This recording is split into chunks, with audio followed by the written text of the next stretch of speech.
Agradeço a acolhida já desde sábado, domingo passado, estou presidindo aqui nas comunidades. Então agradeço a acolhida de todas as comunidades e, se Deus quiser, vamos fazer um bom trabalho, né?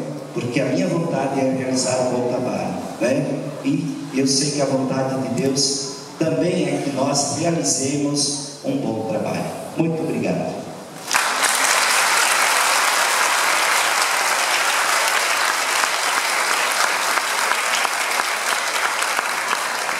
Vamos ficar de pé para a bênção.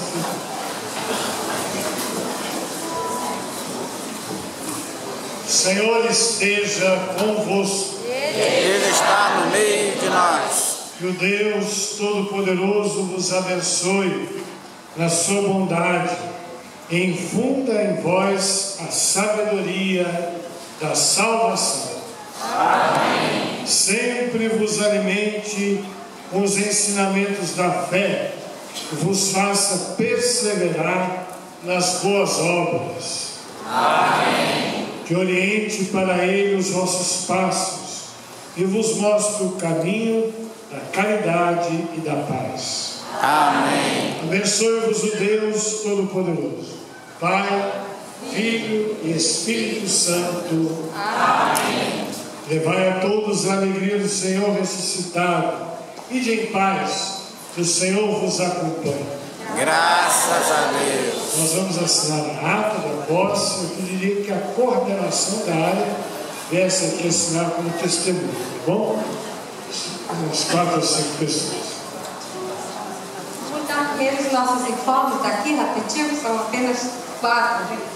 No próximo sábado, dia 22, ia acontecer o encontro da iniciação à vida cristã da área missionária. Não acontecerá mais, tá? Aguardar a nova data.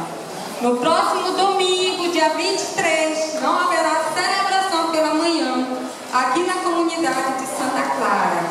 Motivo? Por ocasião da convivência da comunidade. E a prestação de conta de janeiro de 2014 já está fixada no painel do dízimo.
seja louvado.